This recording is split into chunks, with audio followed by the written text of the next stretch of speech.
My wife Karen sends greetings. She's going to be joining me for a small occasion at the State House in just a little bit, but she went to the Indiana State Fair, just so you know.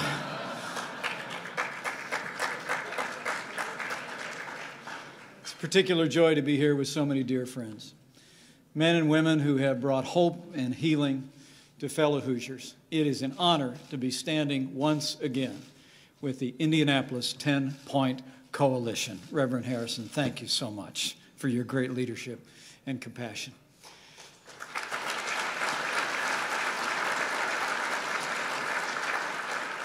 You know, it's humbling to be with all of you today, standing in the capacity in which I now serve among people who know me so well over so many years of service.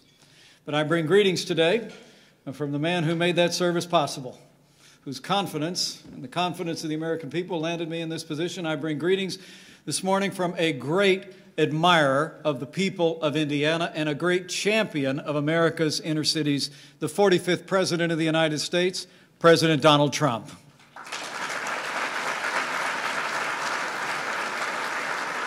And I'm here today as a fellow Hoosier and on behalf of our President simply to say thank you. And thank you to all of you from the bottom of our hearts for investing in the 10-Point Coalition with your time and your talent and your treasure now for more than 2 decades, and for believing in this community and in the extraordinary potential of this community to set an example for the nation. You know, the old book tells us that if you owe debts, pay debts. If honor, then honor. If respect, then respect. And I'm just here today as a fellow Hoosier to pay a debt of gratitude to all of you involved in this organization, members of the board, volunteers, and contributors who made such an extraordinary difference in the lives of our fellow Hoosiers. And the 10-Point Coalition is not only going to be inspiring cities across Indiana, I promise you, it will continue to inspire cities and communities across the United States of America.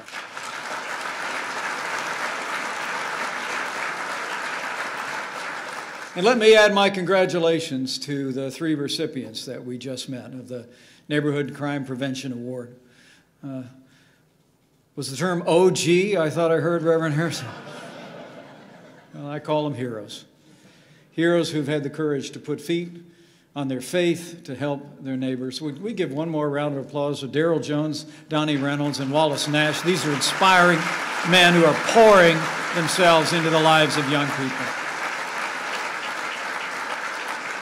And finally, let me thank one of my heroes, a humble man himself whose visionary leadership and inspiring faith you can see in those statistics and you know in your hearts has made Indianapolis and Indiana a safer place, the founder and president of the Indianapolis 10-Point Coalition, my friend, Reverend Charles Harrison. Reverend, thank you so much for your witness and for your leadership.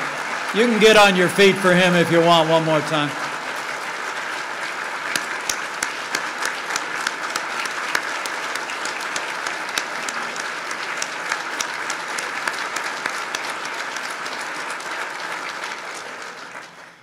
I know Reverend Harrison well. We became friends some time ago, and I know the only part of this event that he doesn't like is that. So, thank you so much for your witness, for your faith, and your example. It's remarkable to think about everything that 10-Point Coalition has accomplished since its founding in this city about 20 years ago. You brought Indianapolis together in common cause, law enforcement, faith leaders, local businesses, government officials, all in evidence today. Families and local residents, all for one common purpose, and that is to tackle the violent crime and the lack of opportunities for young people in our cities. And all of you involved in the board, all of you involved as volunteers in the 10-Point Coalition have been literally shining the light of God's love and hope into some of the most challenging places in our city. You've literally been the hands and feet of our Lord, and I thank you for that. You know, it was only 13 months ago that Karen and I had the privilege to put on those bright neon yellow vests ourselves. And we walked with Reverend Harrison and an evening group on what they call the Faith Patrol through some neighborhoods on the near north side. It was an experience Karen and I will always remember. It's a very, very special time It came just a few weeks before our lives would be turned upside down and we'd be swept into a national campaign, but it was still among the most meaningful moments of the year 2016 for my wife and I.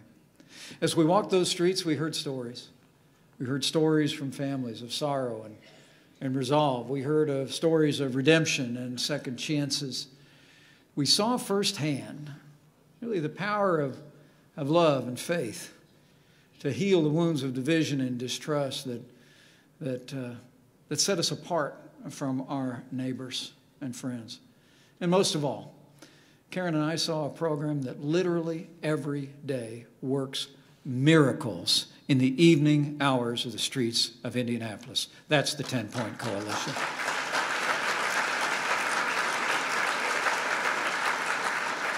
And there's no doubt the 10-Point Coalition is succeeding in saving lives in Indianapolis.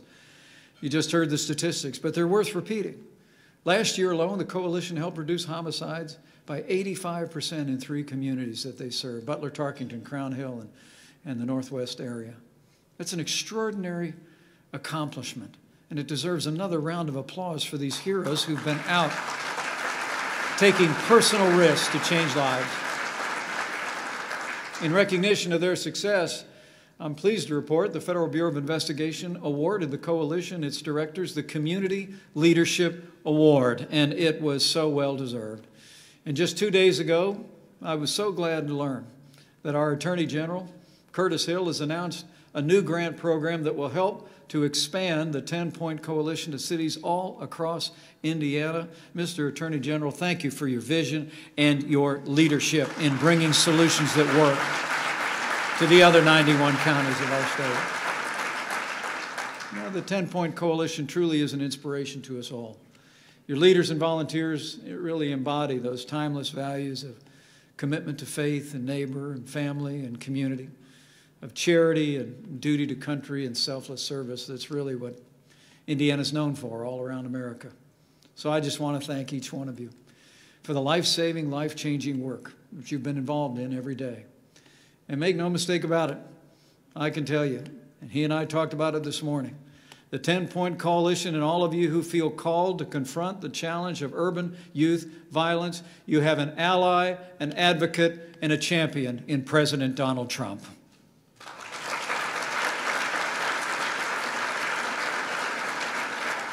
Our administration, under the President's direction, has already demonstrated our commitment to renewing opportunity and restoring public safety to our cities, using those same engagement ideals of the 10-Point Coalition.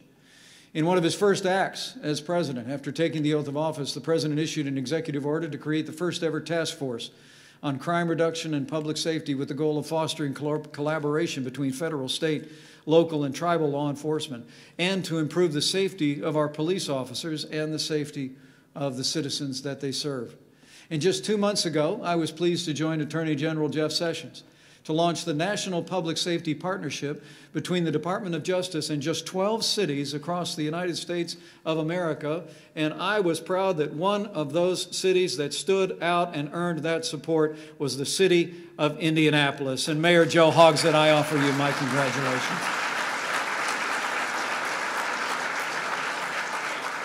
This new initiative will provide additional resources to empower cities to identify the best tools, the best strategies to take on gangs, take on drug dealers, and take back their cities from the scourge of violent crime. And I want to not only commend the mayor, but also your chief of police, Brian Roach. This is a great team, and we are committed at the federal level to working with Indianapolis to continue the progress that you've made under your leadership. So thank you.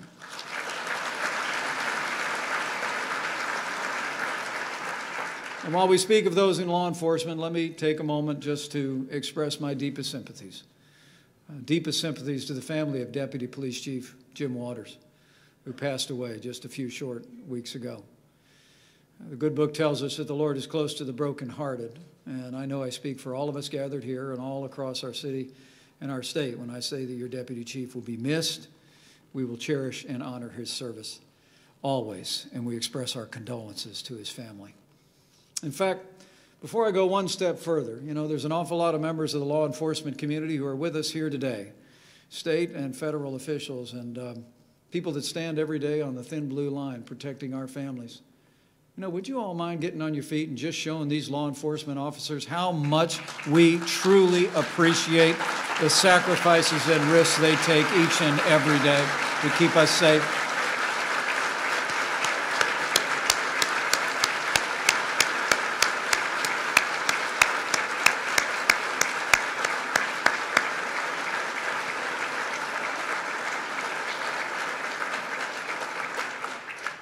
Let me also say that President Trump, as he demonstrated yesterday, is committed to addressing a crisis that's hit close to home here in Indiana and to states really all across the heartland, the scourge of opiate addiction.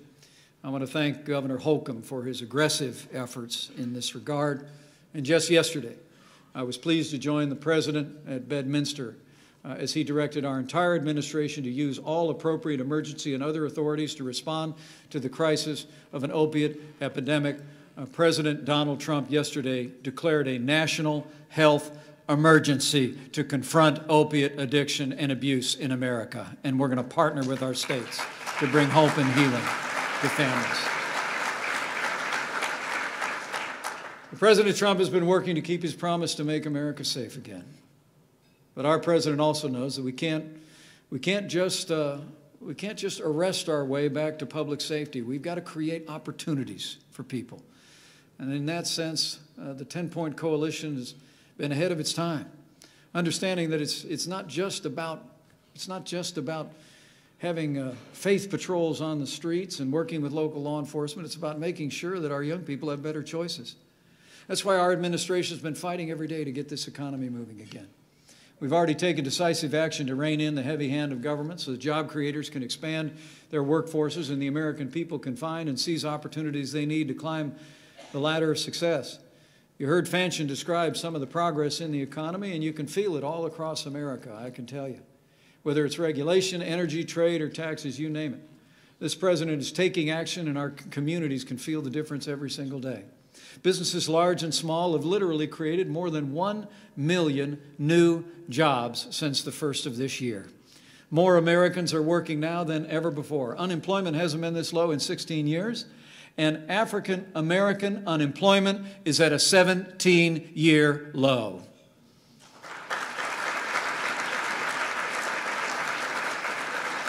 And we're not just fighting to put America back to work. President Trump is also committed in fighting to restore the dignity of all work, an issue that I worked on during my years as governor, and Governor Holcomb's been expanding greatly on in the tenure of his administration. Our administration will continue to work with Indiana and states around the country to ensure that every American, young and old, has the opportunity to develop the skills they need to succeed in the careers of their choosing. The President actually signed an executive order to expand apprenticeships and vocational training in the skilled trades. And I'm so glad to see Sue Ellspermann, my former lieutenant governor, and the great president of Ivy Tech here making a great, great difference in community college education here in the Hoosier State. Sue.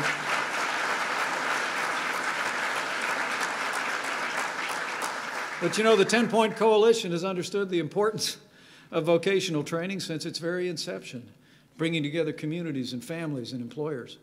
In fact, when we walked the streets of the 10-Point Coalition, Reverend Harrison asked me if I had a little more time that night, and I said, of course I did. When the Faith Patrol finished, we ended up at Reese Welding, just up near 38th Street. It's a great company right here in Indianapolis. Reese Welding has actually been partnering with the coalition to hire ex-offenders in the community and give them the training and the skills they need to get back on their feet. That night, I talked with more than a few of them. It was kind of hard to get us out of the place. I was so inspired by the owners that were putting their faith in not only the 10-Point Coalition, but in these men with transformed lives who'd chosen a better path, and they determined to give them an opportunity to live out that path.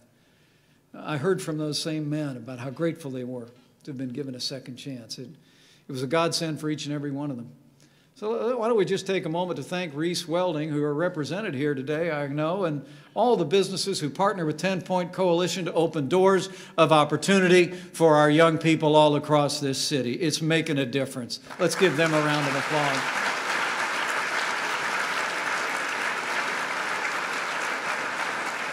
You know, it's remarkable to think that an An amazing 90% of apprentices get jobs after they finish a program. Their average salary is an impressive $60,000 a year. And these jobs are a solid foundation for a good life and a brighter future. And as President Trump has said, we're going to, in his words, help all Americans find a rewarding career, earn a great living, be able to support themselves and their families with better access to vocational education and training. And our administration is also committed to enacting bold reforms in our welfare system. We're seeking every day to move people from welfare to work, from dependency to opportunity. As the 10-Point Coalition knows, too many of our federal programs seem to undermine the very institutions in our society that create a foundation for prosperity and opportunity. The result is a heartbreaking cycle of poverty and despair. You know, I believe, and the President believes, if we're serious about helping the most vulnerable among us, it's not enough just to provide shelter from the cold. We also have a responsibility to help them find a pathway out of poverty and into greater opportunity for themselves and their families.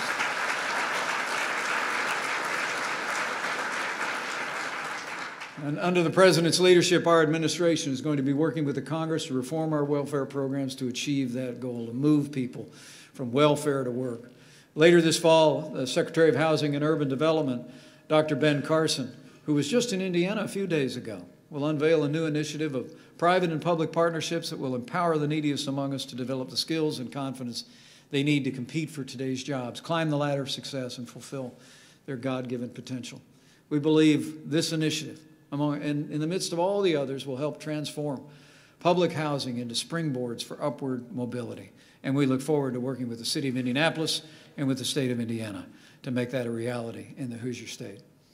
The truth is, we can't solve poverty from Washington, D.C. Our administration believes in a bottom-up approach that will empower local problem solvers like all of you and like all the officials that are gathered here to do what you do best. So as we continue to develop these reforms, I urge you to stay engaged, to bring those great ideas forward to the city of Indianapolis, to the state of Indiana, and know that our administration will continue to work very carefully to study the progress that Indiana is making and to be able to export Indiana's success all across this country. So let me just say, as I wrap up today, I came here today to express my appreciation. All of the actions and initiatives that I've mentioned are tremendously important for our administration and the millions of people that will benefit from them. But truly, to restore an America where anyone can succeed, no matter where they are and where they live, we have to ultimately remember that we start with our kids, with the education that they receive. The President has said eloquently, in his words, that education is the civil rights issue of our time. And he's made it clear that our administration will not rest until we open the doorway to a world-class education for every child in every city in America.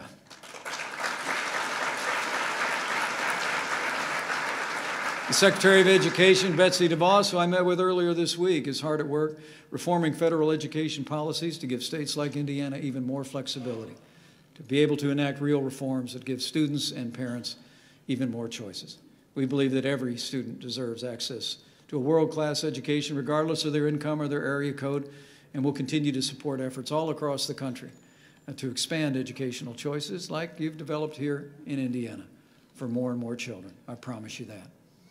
My friends, I can assure you, we have a president, and this is a White House that is deeply committed to the vision and the values that bring us here today. We're fighting every day to extend opportunity to those who don't have it, to restore peace to the communities that have experienced too little of it of late, and to bring hope and an opportunity for a future to those who so desperately need it. Now, the policies I've discussed today will continue to make a difference in the lives of countless Americans, but as a 10-Point Coalition knows at its core, the most important work we'll ever do will take place not in the marbled halls of Washington, D.C., or in the State House or in City Hall here in Indianapolis. The truth is, the real work is going to be done by people like all of you.